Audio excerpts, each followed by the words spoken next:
হাসিনা সরকারের পতনের পর বাংলাদেশে হিন্দুদের অবস্থা শোচনীয়।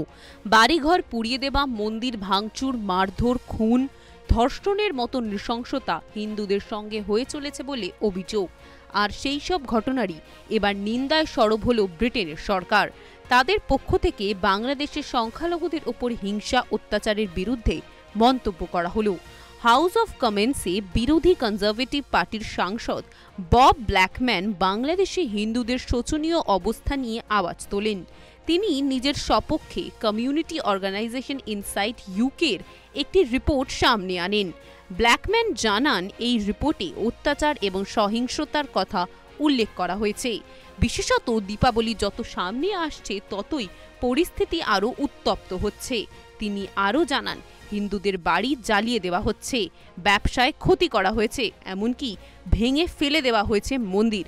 অর্থাৎ সোজা ভাষায় চরমে উঠেছে ধর্মীয় নির্মমতা।